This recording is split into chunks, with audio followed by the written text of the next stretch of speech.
Barbara Gray, who came from Seattle and is now our General Manager of Transportation Services with the City of Toronto. And then following her will be Rohit Aggarwala, or RIT as we call him, who's the head of urban systems at Sidewalk Labs and a professor at Columbia, and who I knew in New York many years ago when he was in the administration. Would you welcome, please, Barbara first, and then RIT. Thank you.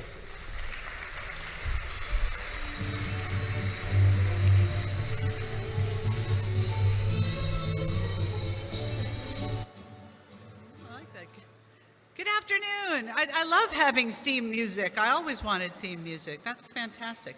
I also wanted to talk a little bit about my lack of a poppy, which is kind of upsetting to me because my dad was a World War II vet, and so we always wore poppies for Veterans Day in the States, Remembrance Day here. And I learned just yesterday that part of the challenge with the poppy is that the pin is planned obsolescence. Oh, you're so kind. Thank you, Mary. You're so good at many things. I've had 4 of them in the last week, and they've all fallen off. And somebody told me yesterday, well, that's how they sell more of them, is because the pin always falls off. So what do I know? Anyway, I'm thrilled to be here. Thank you so much. It's wonderful to see such a great turnout. As Mary mentioned, I'm from New Jersey originally, but I spent the last 25 years or so in Seattle, Washington, where the weather is kind of like it is today, from about October to about July 4th. And so I'm going to talk a little bit about, oh, there we go. Is that right? I don't know how to work that thing. What do I push? I don't know what I push. I'll figure this out, Rit, so you don't have to worry too much. I'm cognizant of the clock timing down here. Okay. Anyway, I'm going to talk a little bit about trends in urban mobility. I'm going to touch a little bit on technology, but I'm also going to talk a little bit about some context. I would love to show you my slides. Here we go. It's operator error for sure. It's the green one. Yeah, that makes a lot of sense. It's not working. Okay, so what do we? Yeah, I can give you a second. I'll talk about. We'll skip through the first couple. So, oh, look, it's working. There it is, it's working. You can't talk about urban mobility in major North American cities without talking about construction. And I thought this was kind of lovely. I have a similar slide that I used at my second interview for this job that is the exact same picture with the Space Needle in it in Seattle. So Toronto and Seattle are always in competition for the most new construction for about the last 5 years running. It's about a third of the size, but we have tons of construction in the city of Toronto, which causes all of us no end of agitation. But we have a thriving and booming economy. So cities that don't have that level of growth in construction also don't have population and employment growth like we know we have here. This is a snapshot from the TO Core program. My partners at City Planning did a tremendous job at a secondary plan for the downtown. We used this as some of our justification for the King Street pilot, which I'll talk about in a little bit. But the population of Toronto is growing. Our dense downtown neighborhoods, North York, are growing most of all. Between 2011 and 2016, we had over 80,000 new housing units added to Toronto's stock.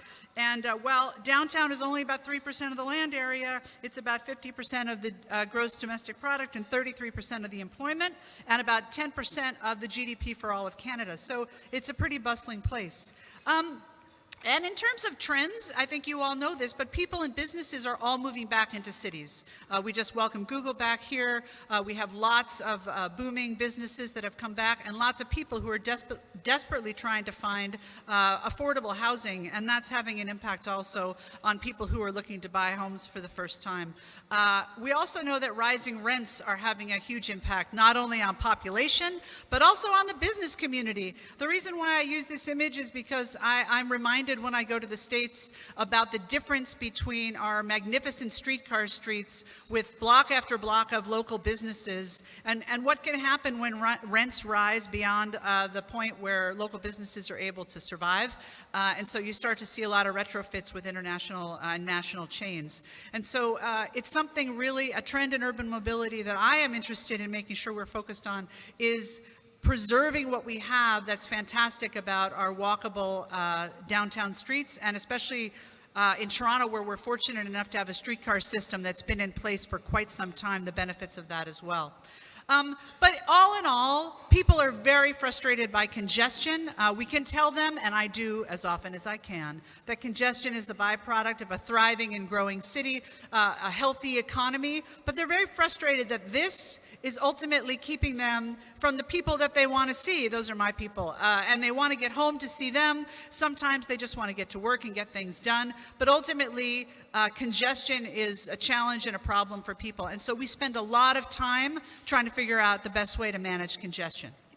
So I was asked to come up with a couple of trends that to focus on related to urban mobility, and here they are. The first is about shared space and having options. People want options for travel, and because we're all in tight urban centers, we are forced to, and I think have great opportunity to share space and share resources.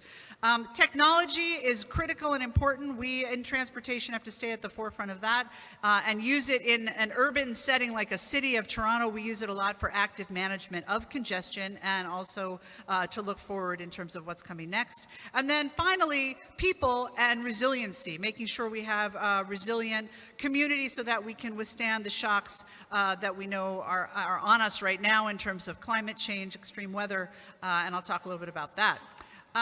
So we know that higher densities equal more demands on our city street networks. And while people I know get challenged and frustrated by the quantity of things that we fit into one right-of-way in the city, it's really quite a healthy environment.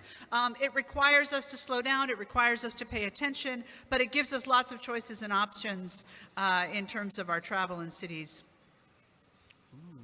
There we go. The other piece that's really interesting and really a focus in Toronto that was less of a focus in Seattle, I would say, is the 27%. So anytime you go to a city, people say, do you know that 27% of our city's land area is in the public spaces? And I say, well, yeah, because that's what it is in almost every city, about 27%. People want that 27% of our land area, our public spaces, our public realm, to be active, to be flexible, to be safe, and also to be well maintained. And that puts a lot of stress on cities. Toronto has a tremendous public realm program. We have a very high level of maintenance for our public spaces. We have tremendous designers in our city planning division, in transportation, in parks, in our consultant community who work to make these public spaces really remarkable. And we also have new challenges that in transportation we may not have had to deal with previously at the scale that we do, and that's hostile vehicle mitigation. How do we protect our beautiful safe spaces that we want everybody to congregate in from people who are maybe not having the same interest in safety as we do? With all of this and with all of the options that come along with shared mobility, including ride-hailing services and car sharing, curb space is really the coin of the future. We know, and I don't know if others will talk about it today, but there's lots of technology and options that people are starting to pursue around how to better manage curb space using technology, but it is really where people meet the street and where people want to discharge from vehicles, where we want to put in bike lanes, where we want to put in transit-only lanes. Everybody's competing for that same space. So now I'm going to talk a little bit about active management. We use a lot of technology, and in fact, Toronto's been on the forefront very early on in terms of adaptive signals, using technology to encourage better traffic flow. In 2013, I believe, we created a congestion management plan, which has a lot of ideas and tactics for how to best manage congestion. Some of it we do using technology, like smart and adaptive signals. In other cases, we use technology that may not seem so new, but in fact really gives us the ability to share information with travelers and make sure that we can reinforce existing rules that may seem incidental, but if you're standing in a streetcar and you're trying to get to work and there's a car at the intersection who is waiting to turn left when they're not supposed to, it can block 50 people from getting to work on time. So reminding people of that information. We also want to get the message out, and we have, I think, really good, we have really interesting media here in Toronto, but I'll tell you, they're excellent partners in terms of getting the word out in terms of transportation when we have construction impacts and congestion. We also have a partnership with Waze, who's one of our data sharing partners, that allows us to get up-to-the-minute information out to travelers on their trip. We are working on a number of pilots. The City of Toronto has an AV tactical plan where we're looking at how to best prepare for what's coming next in terms of automated vehicles. We're also looking at a pilot related to connected vehicles. And at the core for me is how we ensure there's safety for the traveling public. I know that if you've bought a new car lately, you'll know there's a lot more safety features there that help you with side view mirrors and help you really see what's coming up in the bike lane. All of those features are lower level automation, but they're really helpful in helping us to achieve our Vision Zero goals. And then I want to talk last about people. We just redid our mission, vision, and principles at Transportation Services, and I just wanted to highlight that people is at the core of what we do in transportation. And in urban, dense urban cities, all of what we do is around moving people. So we want to build and maintain a resilient network so that people can be connected with the places, activities, and communities they value, and really try to keep people moving safely in our diverse and changing city. And then another piece that's really critical is making sure that people can age in place, that neighborhoods stay vibrant for people who have been there for 50 years and people who are just learning how to ride a bike. We want to make sure that there's accessibility for people of all ages and all abilities. And city streets have the ability to be accessible, and we need to make sure that that's a focus. I also want to applaud all the people in various government agencies and throughout Canada and North America who are really building equity into decision-making about infrastructure. We did a number of projects out in Seattle in the mid-2000s that was about how do we actually build equity and serve some of our underserved neighborhoods in a really meaningful way and prioritize those projects over others. So that's certainly something we can do in a very active manner when we're planning for infrastructure, capital and otherwise. And then something we're really quite good at here in Toronto is pilot projects. We do a lot of pilot projects. I think that's a trend. We learned it from New York City. King Street Pilot has been in place for about a year, and we're having tremendous gains in terms of transit mobility, public space information, and ability to enjoy the public space in a different way. And so we're going to be hoping, based on all the information and data that we've collected, to continue that into the future. And I think maybe the last trend I'll share with you is on evaluation and monitoring. So performance is key to all we do in transportation these days, trying to figure out better ways to manage our performance and evaluate our success, and then modeling what we do and creating new projects that take advantage of those things that worked well. I know Elliot Capel is here. He's going to speak to you in more detail about resiliency. But another and the final trend I'll leave you with is really being prepared for climate change, in particular managing extreme weather. That's the Toronto Islands last year. So extreme weather is on us. We have to deal with it, and we have to manage our city to make sure that it's safe. So those are some of the trends. I'm going to hand the stage over to Rit, and he's going to talk about a bunch more interesting things related to technology, I bet. So thank you.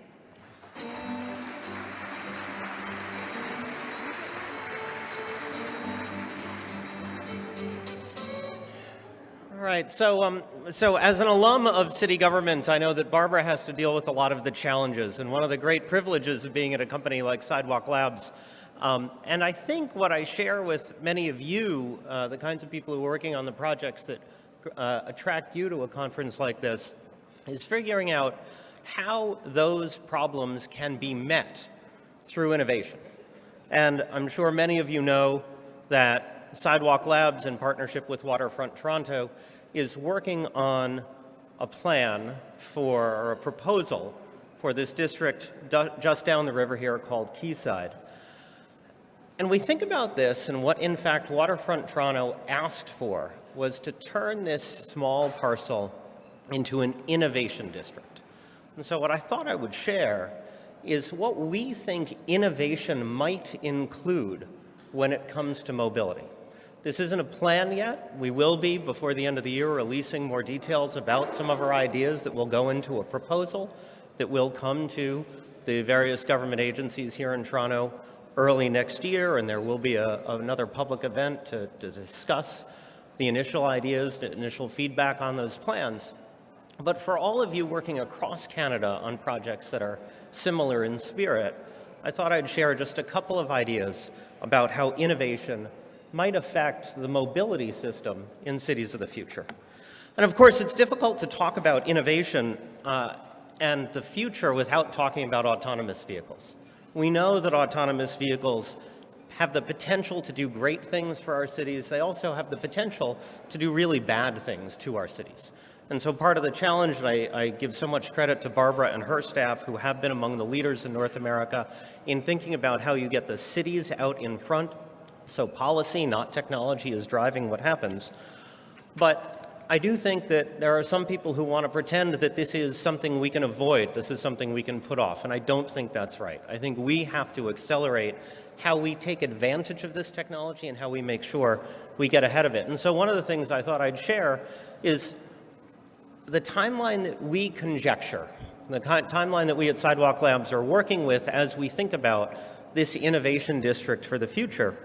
Because, of course, we have to make assumptions. We don't know what will happen, but if you don't have a plan, you can't make decisions in advance and then change them. You're just waiting for reality. And so, for example, we think it's reasonable to think that over the next 5 years, the technological challenges of self-driving technology will be solved, but the policy challenges will not.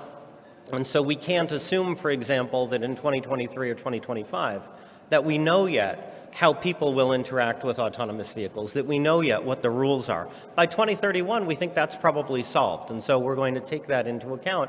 And around that time, what an innovation district might need to do is be able to show the world and show the rest of a given city, and in particular this one, how the streets might change to take advantage of what the autonomous vehicle can do that a regular car can't. And then we think perhaps by 2041, autonomous vehicles are such a large percentage of the overall fleet that there isn't that much difference. And so then autonomous driving becomes less of an innovation district's opportunity to work on. And so that's part of how we are thinking about this timing. Of course, is there any fact behind any of these numbers? Of course not. To a certain extent, it's informed speculation, but it gives us something to anchor our thinking on. One of the things that we can do with autonomous vehicles, if we plan, is to think about the design innovation that takes advantage of the technological innovation. With the more precision that autonomous driving can provide, we can change the streetscape. With the fact that we expect fewer people to need to park their car and leave it there and instead convert to drop-offs and pickups, you can get rid of more on-street parking. You could even think about streets that are clearly designated for movement at walking speed, movement at cycling speed, movement at a slow driving pace, because you can be sure that the vehicles, we hope, will not be able to violate those rules the way we know human drivers so often do. And so if we make use of it in the right way, the autonomous vehicle allows us to reclaim more and more of that 27% that Barbara talked about. We also think there's an opportunity for innovation to involve physical and material innovation. We think we can ask more of the roads and the streets themselves with innovation in paving materials, for example. On Queens Quay West here, Waterfront Toronto has already, many years ago, been an innovator in terms of using pavers, which make it easy to do street repairs, make it easy to get underground for the utility pavements and not leave behind the terrible scars we're all familiar with. But we think we can go farther. We think perhaps the streets can be designed to melt the snow so we don't have the salt runoff problem that we have so often. We think the streets could have embedded lighting so that you can send signals, you can reconfigure the streetscape on a moment's notice for changing activities, for changing demand. That would also allow us to have our streets really be designed to be public realm. Right now, we have some examples here in the city, St. Lawrence Street being the most widely known one, where yes, it's designed to be public realm part of the time, but realistically, you still feel like you're sitting on a roadway for cars. And we think with new kinds of paving designs, you can do both and not make it feel like the pedestrian or the recreational user is a guest in what was designed for the automobile. But of course, it's not just about vehicles. It can't just be about vehicles, because we fundamentally don't believe that any kind of small vehicle can meet the needs of high quality, high capacity transit that we currently have in great cities like Toronto. Happily, the site that we're on is at the intersection of two planned high quality dedicated lane streetcar routes and that has been approved by the City Council here as part of the Portland's planning framework. And we're really excited about when those will come, but of course, we also know there isn't a timeline. We know there isn't funding that's guaranteed for that. And so one of the things that we have to think about is what are the institutional innovations that might get us over some of those humps. Where I have my office in New York is in Hudson Yards, where the city of New York captured value long before buildings were built in order to fund a transit extension. And there may be an opportunity to think about that across Canada as an option to get our transit built ahead of development, to make those future cities real and make them transit-oriented from day zero, not even just day one. And what's interesting then is it prompts us to think about how you might use technology, in fact, to recreate a sense of familiarity. There's a fascinating experiment going on in China right now, where they've found how to merge the experience of being on a light rail vehicle, a high-quality modern streetcar, with the costs of a bus rapid transit system. And this is really interesting, because what they're using is the same kind of technology that you use to make a self-driving car.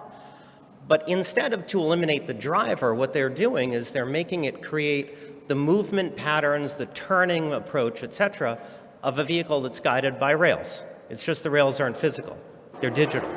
And this is fascinating because we know that riding a streetcar is a different experience. But if we can bring the costs of it down to that of a bus rapid transit system, you'd have the benefits of a streetcar with the same kind of lower costs that you have with bus. These are just some ideas. I'm out of time, and I wanted to share them. This is not necessarily things that we would propose. They're not all appropriate for our project in Quayside, but I would imagine that across Canada, the projects that you're working on, many of these ideas could find a home. Over the next weeks and months, we will be releasing more and more. Our mobility ambition for the Quayside project is broad, it's comprehensive, it includes innovations in walking and cycling and freight. But again, these are a couple I thought I would share. I'm so excited to be here at Evergreen. This is a great place, a great conference. Thank you, Mary, for having us, and thank you all for your attention.